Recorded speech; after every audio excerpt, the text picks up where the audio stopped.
Purposely. Your life, God's purpose. Listen at onpurposely.com.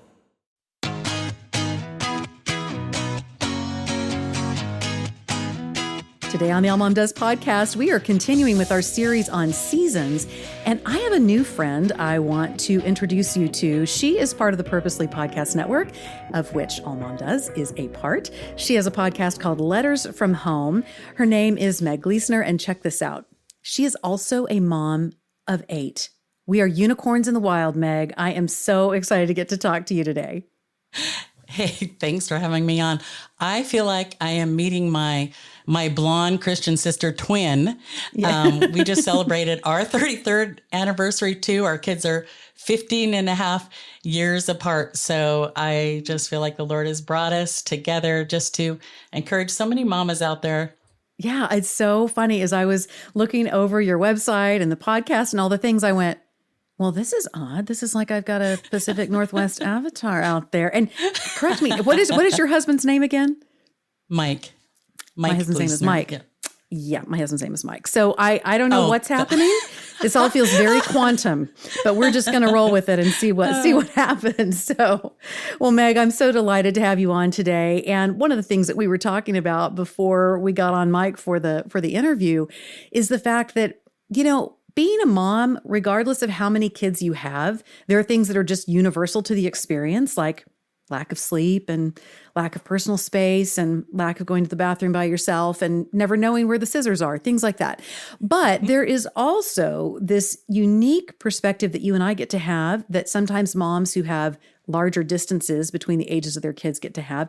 And that is raising kids in different seasons of life. And so that's one thing we're going to talk about today, because I know I have moms out there who they might have an infant and then they've got their next kiddo up is wrapping up elementary school this year and is going to head to middle school. And they're trying to figure out how to make all that work when you are between such places when it comes to these kiddos in our lives. But let's back up just a little bit. I want to learn more about you, about your 8, about how you and your husband met. And I'm going to ask you the question that I get asked all the time, but I just want to hear what your response is. Why 8? So there you go. I'm winding you up. Tell us about you. Tell us about the family and how you guys ended up with your 8. Yes. How often do we get asked that question? A million times. Are you done? When your kids done? were little, like, yeah. Are you done having kids? 8 is enough. All the things you hear. Mike and I, we met in college serving Christ. I grew up in kind of a rough upbringing. I got saved at a party at 16. God changed my life. I was so excited about serving. We met in college. We were very purposeful from the day we met. We wanted to plant a church. We were super involved, and the Lord sent us from California up to Seattle. I was pregnant with our second child. And so we started planting a church with a very young family, and we believe God wanted a big family. He's Minnesota farm boy, and we didn't have a number in mind, and we just prayed about it one at a time. And when we hit 8, I think we were getting a little close to can we take care of all the kids God's given us, and the sanity level, and each one has been such a blessing. But yes, it totally, when our daughter was in high school, and we had, I had one daughter on the varsity volleyball team, one on the JV, one on the freshman team. The middle schooler would meet us over. The elementary kids would come in, and I had a diaper bag sitting on the row using my very practiced sports hand to protect any kid. I never had a kid get hit with a ball in any of the sporting games, trying to manage bringing them up in the Lord's ways and their heart all at the same time. You know what I'm talking about. Absolutely. And it is interesting, Meg, because our story is very similar in that we never set out to say, oh, we're going to have a big family. And I would have told you when my Mike and I met, I was surprised I even got a kitten out of the guy. Like, he just was not a kid person. And so as we began building our family, it was praying every time. And one of the misnomers, I think, when you have large families is I've had people say, oh, I guess you just kind of went, what's one more? But I don't really think that was it for us, because when you have had a number of children, you know what you're signing up for, and you know the complexities of it and the ways that your life is going to change. And so similarly for us, it has been a journey of faith to say, all right, Lord, we are not sure why you have us on what is now a societal off-road, having a family this size and this era, but we're here for it. And it's been a really interesting journey. So very fun to hear you talk about yours, because very similarly, we walked through some of the same stuff. Meg, share with me, in your experience, what it's been like mothering kids who are in different seasons of life and need different aspects of your mothering skills and attention. And what I mean by that is, as you and I were chatting earlier, I was potty training toddler twins at the time I was helping my daughter, my oldest, get all of her stuff together to go to college. And that was one of those moments where you're going, well, this is very interesting. I'm trying to print transcripts in the middle of the twins ripping their diapers off and running amok around the house. So how has it been for you trying to engage those things? You gave us a little flavor of it when you talked about being at the sporting events and having the diaper bag and all the kids. But what have you found in terms of your mothering muscle when you're really having to engage different parts of yourself, sometimes simultaneously, with your kids, depending on the stage and season they're in? Totally. And I think so many moms can relate. I think it happens like one at a time. You don't start off, most people don't start off like with triplets or something. We don't have twins. Didn't get blessed with that, but it comes one at a time. You're figuring out the diapers, you're figuring out this, you're reading parenting books. Lord, what should we do? How can we help the baby sleep? And all these kind of things. So just, I think one super helpful thing for me has always been having a mentor or two with the next stage beyond me, so I can call and say, "Oh, I've got somebody who's going to start school," and somebody gave me the best advice. They said, "Just know that when you go to school, always treat those teachers as an ally, and know that your kid's saying crazy stuff about you." Your kid's going to come home and say crazy stuff about the teacher, but always view the teacher as an ally. So my husband and I would get together at the beginning of the year with the teacher before they did the fall conferences and say, "Hey, we just want you to know we are so thankful for what you're doing." So I think, in those different stages, while you're figuring things out one at a time, you have somebody who's a mentor, you have friends that are your age that you can ask always. And some people don't have the luxury of being on the same page with your husband. Maybe moms are out there trying to figure this out alone, and it's harder. Maybe there's like a MOPS group or something to sign up with where you can get some collective wisdom from others. But I would say for me, the one constant has been being on the same page as my husband, Mike. We have prayed together. And because we had planted a church, we were so busy with outreach and ministry. He was the preacher and he was working full time. We had a house church. I was doing the ministry and spending every moment I could with each kid, trying to help them, trying to listen, crying out to God for forgiveness when I failed or am frustrated. And so, I think that's where just having that, still having a date night, those kind of things just really help keep you grounded while you're dealing with the different stages. But it definitely stretches you so much.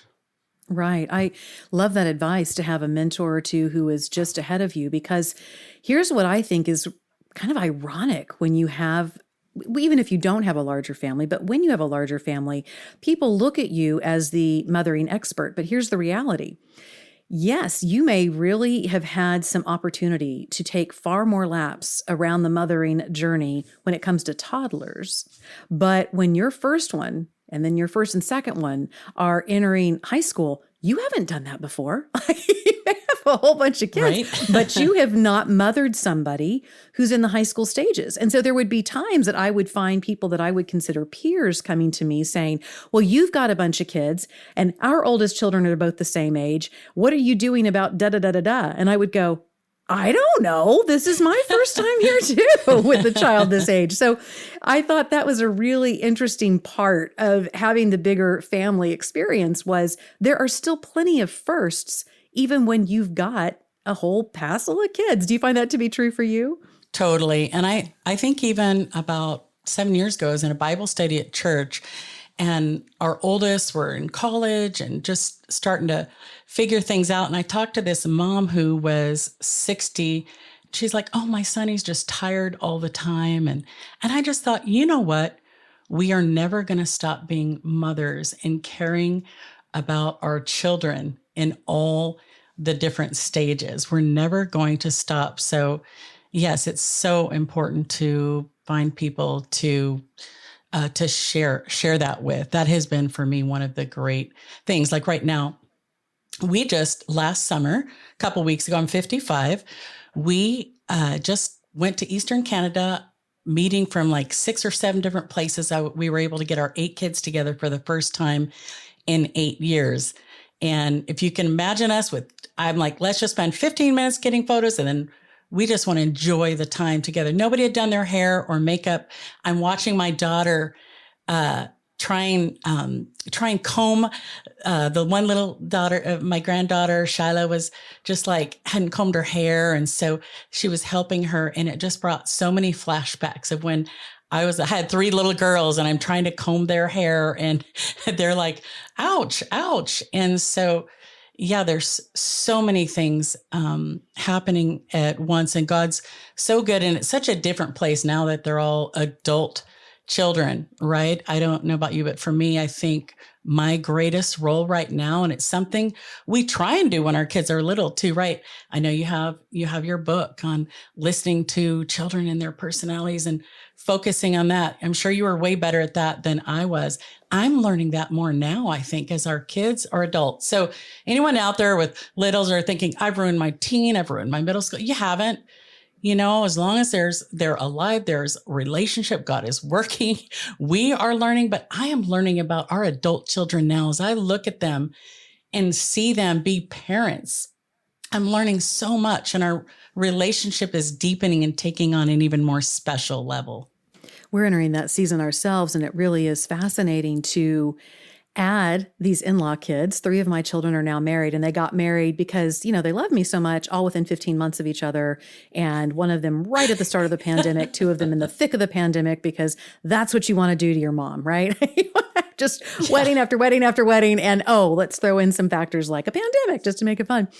But you're so right, Meg. It's been fascinating to get to know those older kids at a different level based on who they choose for their life partners. That has been a whole other learning season for me as a mom, because you can't know that. We don't live in a culture where we're arranging marriages, at least in the culture I'm living in.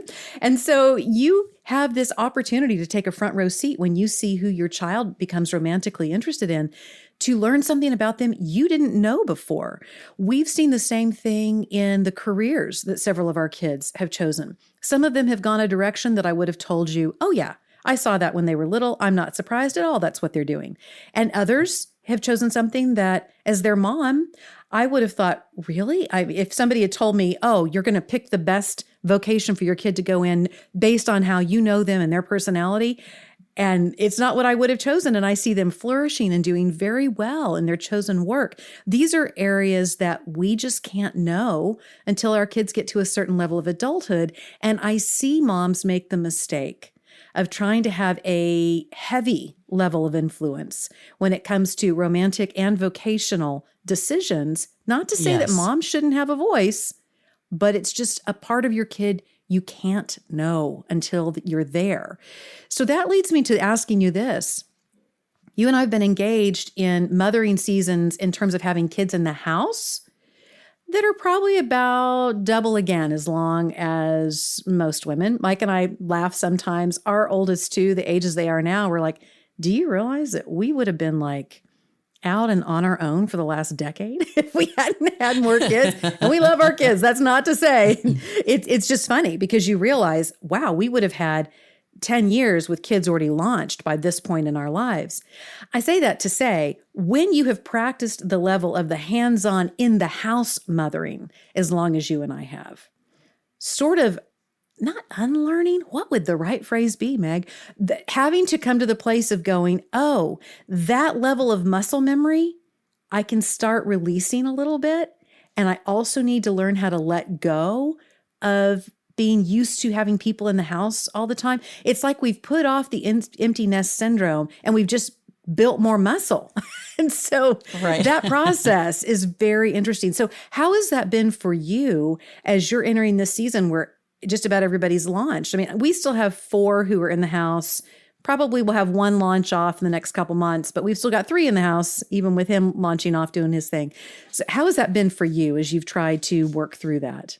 We're at a similar place. We have 2 in college, 4 hours away, 1 travel nurse a few hours away, and then we have 1 16-year-old at home who's a junior. I think I had 5 or 6 kids come through the house this summer. So yeah, it's been a lot of in and out kind of transition, big things happening, babies. We have 5 grandkids, all kinds of things. So I think you ask for me, like I would put it like maybe stepping back and stepping down on my knees. You know, it's a season of saying, you know, for when the kids are little, you pray for them, you read the little Bible stories, you love them, you teach them. And then, you know, as they get older, you know, you start seeing their character come out. Our kids have been in public school and they've been involved with Bible study, have been involved in the Moms in Prayer, and you try and help them, you know, bring them to youth group, help them develop the good heart and habits, and talk through issues and problems. And like I said, mentoring and prayer and all those things. And then they go off to college, and, you know, they're excited to have you be kind of part, you know, our kids have. And then, you know, as they go along, some of our kids have had some bumps in their faith, and it's just not something I ever anticipated. You know, you talked about, different careers and different things. You know, there's this whole process where they are becoming independent adults. And if we, like you said earlier, if we get in there and they're like, we're trying to micromanage and say everything and call and do that, it's like they have to figure these things out. And from even in the womb, you know, we prayed, Lord, these are yours. Our kids are yours. So what I have found, Julie, in this stage of life is, no, they actually are in God's hands. It's not just, I'm saying that and I believe that, but it's tested to a completely different level when they're out of your hands. And so, like, I got together with a girlfriend the other day and she's like, what happens with this? What happens with this? Like, she was so fearful and nervous, but really, you know, I think of Proverbs 31, where that woman, was she perfect? No, but it said she smiled at the future. Why? Because we know God is there. And so if I can be, in this stage, I'm learning to be at rest while our kids are out and about, one in Eastern Canada, one here, one there, all over, that, and some are in different places. I have one son who's going to be a minister in far off lands and translate a Bible. I've just got kids all over the place, but I can be at rest and at peace because I know God loves them and cares for them more than I do. So in some ways, it's been my hardest stage, but in other ways, it has made me long for heaven more. And I just have the peace in my heart that God loves them so much. Meg, you're so right. It's one of the things that we don't often think about or talk about. As long as our kids are still in our home, even if we don't see it as control, it can feel like we have a little bit more control over how things are going, because we are able to just, you know, and we can be in the minutia. We can make some decisions about how much rest we think they need and what kind of dinner they're going to have and if they're going to be at youth group or not, or whatever those things are.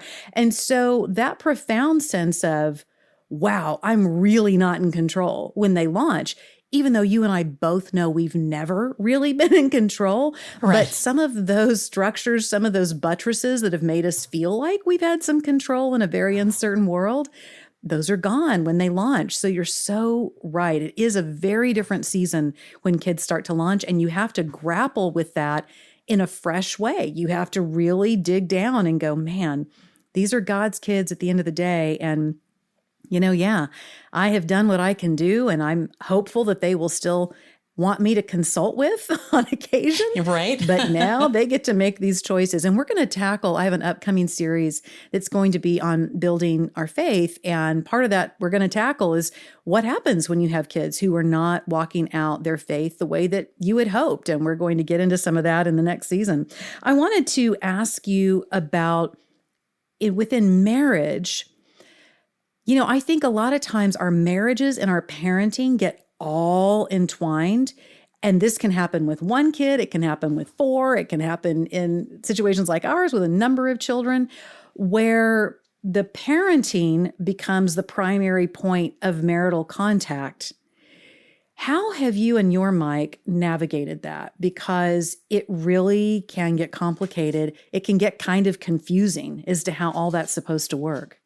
When we were young, we just started the habit of spending date night together, and we found another couple who we could swap babysitting with, and we would just literally go to Taco Bell and get a $1 burrito for our date night because we just didn't have the funds. And one of the things that has kept our marriage strong, and I like what you were saying about that, because it's very easy, especially once kids start getting all the activities, to have our lives completely evolve around them. We're all so excited about the kids. And then people have it, well, when the kids are gone, they're like, oh, who are you? And who are we? And we have kind of been very purposeful about that, to say, I love you first. I love you.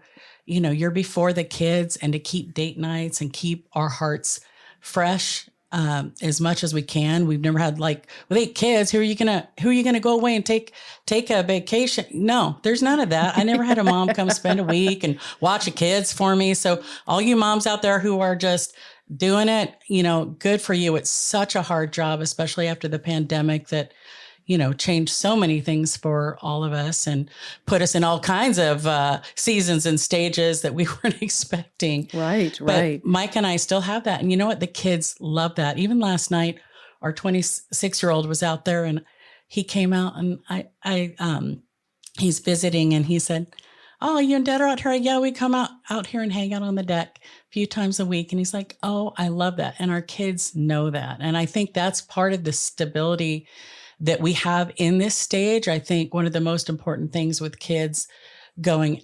out and about, is they know Mike and I love each other. They know we love Jesus. They see us having a family devotion still in the morning or date. Now, of course, we're not perfect. They also see us work out, well, are you sure there were 20 people there? I think there were 40. Are you sure? Well, I'm sorry. I think I got a little snippy about that. And, they see us work things out, but it's that love. It's that commitment to say, we are going to follow the Lord together, that our marriage started off on, that I know our kids see that consistency, and they need that while they are in, I'm sorry, but the 20s, 30s, some kids are like bouncing all over, trying different things, to have that consistency to say, the Lord's love is here in my marriage and in my home. So it seems like, we'll get to date night with us when the kids are little, but it's so important. And we would even say, like, okay, first 10 minutes, we're not going to talk about the kids, or we're only going to talk about the kids for 10 minutes. And then we just need to talk to each other. And there's times when I remember thinking, well, what else are we going to talk about? And, it's just really hard. But I think that cultivating our love is so important. Right. Absolutely. I have found it interesting in the season of life I'm in now, particularly with friends, that their children are the ages of my oldest kids. And so around the time we started getting some of these kiddos married off, I saw some of those marriages blow apart. And everybody talks about, it used to be the 7-year itch. Now, statistically, we know that year 3.5 is one of the ones that we've got to really look out for on average. But you and I both have probably seen at this point marriages, the ages and stages of ours, where a lot of people would go, oh, they figured it out. They're good. They're fine. Kids start launching, and we see some of these relationships completely break. And this is not a blame thing. This is saying, in the name of survival and kiddos and being focused and trying to do all that you can for your kids, it's such a great thing to do that. And yet, if we're not thoughtful and we're not making the relationship with our spouse a priority, to your point, Meg, we have people who have that last one get in the car to go to college and look at each other, and they don't have relationship anymore. There's not much there. Yeah. And so we now know that in addition to those early ages and stages of marriage being at risk, we now know that couples in years 30 to 40 are at some of the higher risk as well, which is an anomaly. It's really something that's cropped up in the last 20, 25 years, but it's there. And so to be aware that you're going to walk into a season, you are going to launch kids. It is going to happen. And you are going to walk into a season where that primary relationship with your partner, if there has been good nutrition for it, great. If there hasn't been, you're probably going to have a reckoning. You're probably going to need to get a professional involved to help with that reckoning. It's not irreconcilable. It's not. But it's hard because it is a new and different season. Meg, talk to me about a question that I ponder a lot. You're so right that we always mother. We're always going to care and wonder about our kiddos. We've had long seasons as spouses. But there is the Meg that's Meg that sort of doesn't have anything to do with mothering in that season. And there's a Julie that's a Julie that doesn't really have to do with mothering in that season, even though it is so intrinsically part of who I've become, and certainly the things I've learned and experienced and all that kind of stuff. But who is Meg coming into this season? How are you looking at that in your life today that's different when you first started having kids? That's a great question. I think right now, for me, there is a little bit of sadness because it is a transition. There's so much joy with all the kids in the house, and then they're out and about. And I think one thing I think about is, have you heard of Hamilton? Have you heard Hamilton, the musical, right? Yeah. But the phrase, who lives, who dies, who tells your story. I am a grateful child of God, and I think about that with the kids, whether it's they remember all the things we've done over the years to love them, to serve them. I mean, I don't know if you've ever counted up the diapers, but I know I counted up just even the parent teacher conferences was about 150 in elementary and the games and right. And all the choices of love and all the prayers on our knees and all the asking forgiveness when we yelled at the kids and all those choices and love and the hugs and the owies and all the things, or even now, I don't know that every kid sees how much I pray for them and I love them. And I do feel a little forgotten or sad sometimes. But I think what God has encouraged me with when I think of Hebrews in the Hall of Faith, I want to be part of that Hall of Faith that said they all died in faith, some of them not having ever received the promises, but having welcomed them from afar, knowing that God had prepared for them a city. And so I am a child of God. I'm believing my Heavenly Father that He has the best things. And I know that in my life, the best days are yet to come. And when I center myself on Him, reading His Word and loving prayer and praying for my kids, it gives me that peace to know, yes, I know they're in His hands, but He's got me covered. He's going to tell my story. He is the author of my story and my life, and nothing that we've done has been forgotten. Absolutely. Such a beautiful way of looking at it as we navigate these different seasons of life as women, as moms, as spouses. It's really powerful to keep in mind that, yes, we have great days ahead wherever we are in that scope and in those seasons. Meg Glesener, what a wealth of information and wisdom and heart you are. And wow, you have the most gorgeous smile. I need to make sure we get a video snippet on so people can see. I want to make sure people go over and check out your podcast where they're going to find all kinds of encouragement, letters from home. Where can listeners find that and where can they find you on all the socials? lettersfromhomepodcast.com. And I have a little gift for you.